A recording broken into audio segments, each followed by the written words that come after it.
అందరికీ నమస్కారం. నా పేరు K Sriram Santosh. I'm studying in Srivathi CGR English medium high school, Ravindra Nagar, Kadapa.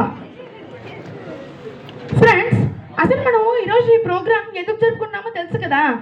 మన భారతదేశపు 78వ స్వాతంత్ర దినోత్సవం సందర్భంగా మొన్ననే ఆగస్టు 15వ తేదీన మనము జెండా ఎగరేసి పండుగ చేసుకున్నాము. మరి ఈ ప్రోగ్రామ్ ఈ రోజు ఎందుకంటారా? Past leaves imprints on the present and present on the future. As now we are at the crossroads of Amrit Kaal, it's the perfect time to introspect our past and pave the best path for our bright future.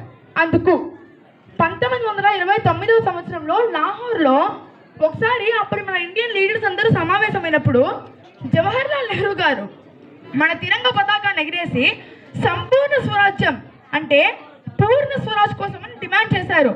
అప్పటి నుండి మన ఉద్యమం ఒక ఉప్పెనై 1947 August 15న మన భారతీయుల కల సాకారమైంది.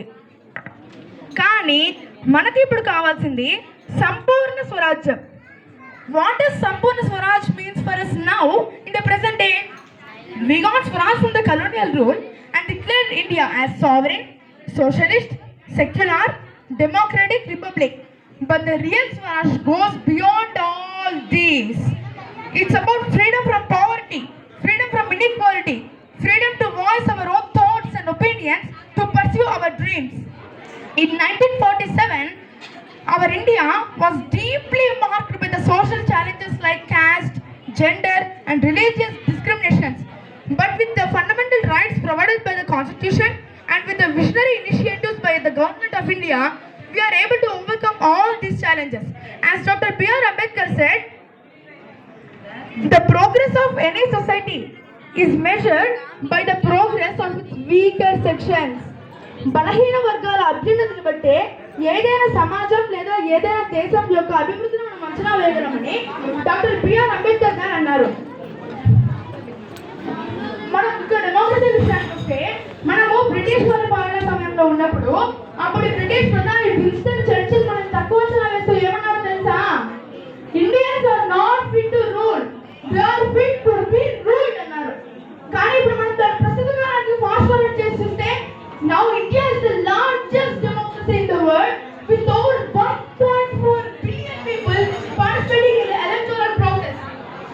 Next, moving to the economic progress of India, it was an amazing story of the per capita income of just rupees 240 per annum in the year of 1947 to rupees 2 lakh per annum in the year of 2024. Now India is the 5th largest economy in the world. This transformed India from have-nots to haves. Now climate change has become a reality. While all the nations are struggling to address it, our India is at the forefront of humankind battle to save our planet as warriors because of our belief in the philosophy Vriksho Rakshati Rakshitah. Now India is a global leader in the field of technology and innovation. Our Indian space programs have many pillars in stuff like MOM, Chandrayaan 1, Chandrayaan 2, Chandrayaan 3, Aditya L1, Operation Gaganyaan, Mission Bhuspati, and very recently we witnessed the grand success of the mission SSLV D3 on 16th August 2024. It's all because of the great minds like Satish Dhawan, APJ Abdul Kalam. We are what we are today in the field of science and technology. ఇంకొక విషయం, ఏ దేశం ఎగినా ఎత్తు కాలడినా, ఏ పీఠం ఎక్కినా ఎవరెదురైనా పొగడనా నీ తల్లి భూమి భారతిని, నిలువరా నీ జాతి నిండు గౌరవము అన్నారు. అలా అన్నట్టు ప్యారిస్ 2024 ఒలింపిక్స్ లో మన ఇండియన్ కంటింజెంట్ 6 మెడలు సాధించి మన భారతీయ పతాకాన్ని గర్వంగా ఎగరేసింది. ఇంకొక విషయం ఏంటంటే, in the next 25 years we are going to celebrate the 100th year of independence in the year of 2047. It's all because of the energy and enthusiasm of the youth today. మన ఇండియాకి మనమే అసెట్, యూత్ మన నేషన్కి asset. దీనినే మనం democratic youth అని అంటున్నాం. కానీ అదే యూత్ ఇప్పుడు బ్యాడ్ వైజెస్కు అలవాటు అయిపోయి ఈజీ మనీ కోసం మనీ క్రైమ్స్ చేస్తూ గుట్కా, గంజాయి వంటి మత్తు పదార్థాలకు బానిసలైపోతున్నారు. అలా అయిపోయి డెమోక్రటిక్ డివిడెండ్ కాదు కదా, డెమోక్రటిక్ డిజాస్టర్ గా మారుతున్నారు. అలా కాకుండా ఉండడానికి మనము స్ఫూర్తినిచ్చే యువతి యువకుల నుంచి మనం ఇన్స్పైర్ అవ్వాలి. ఉదాహరణ చెప్పాలంటే స్వీడన్కి చెందిన ఒక యువతి 21 years 21 years స్టూడెంట్ యాక్టివిస్ట్ ఆమె. ఆమె పేరు గ్రెటా థున్బర్గ్. ఆ గ్రెటా థున్బర్గ్ ఫ్రైడేస్ ఫర్ ఫ్యూచర్ అన్న పేరుతో క్లైమేట్ యాక్షన్ అడ్రస్ చేస్తే క్యాంపెయిన్ స్టార్ట్ చేసింది. అది ఇప్పుడు యునైటెడ్ నేషన్స్ నే కలిగించింది. అలాంటి వారి నుంచి ఇన్స్పిరేషన్ పొందాలి. ఇంకొకటి ఏంటంటే మీదే మీదే సమస్త విశ్వం మీరే రేపటి భాగ్య విధాతలు మీ హాసంలో వెలుగులు చిమ్మును వచ్చే నాల విభాతములు అని శ్రీశ్రీ గారు అన్నారు. కాబట్టి మనమే రేపటి దేశ నిర్మాతలం.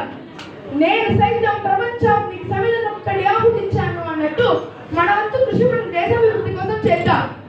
దేశ గర్వము దీప్తి చెందగ దేశ చరితము తేజరిల్లగా దేశ మనసిన ధీర పురుషులు తెలిసి పాడర తమ్ముడా అని రాయప్రోడు సుబ్బారావు గారు అన్నారు. కాబట్టి మనము మన దేశం కోసం ఎంతో కష్టపడాలి. ఇనుప కండరాలు ముక్కు నరాలు కలిగిన యువత కావాలి దేశానికి అన్నారు స్వామి వివేకానంద గారు. అదే శ్రీశ్రీ గారి మాటలో చెప్పాలంటే ఎముకలు కూడిన వయస్సు మళ్ళిన సోమరులారా చావండి రక్తం పంటే శక్తులు నిండే సైనికులారా రారండి అన్నారు. కాబట్టి మనం రాయప్రోడు సుబ్బారావు గారు చెప్పినట్టు కార్గిల్ వార్, 1857 రివోల్ట్, అలాగే సర్జికల్ స్ట్రైక్ వంటి యుద్ధాలలో మన దేశం కోసం తమ ప్రాణాలను సైతం త్యాగం చేసిన సైనికులకు, అలాగే మనకు అన్నం పెట్టే అన్నదాత రైతులకు, అలాగే మా లాంటి పిల్లల్లో నాయకత్వ లక్షణాలు అంటే లీడర్షిప్ క్వాలిటీస్ ని స్పోర్టీ స్పిరిట్ ని పెంపొందిస్తున్న జన విజ్ఞాన వేదిక లాంటి ఎన్నో కార్యక్రమాలు నిర్వహిస్తున్న జన విజ్ఞాన వేదిక వాళ్ళకు ఎందరో మహానుభావులు అందరికీ వందనాలు. Thank you for giving this great opportunity.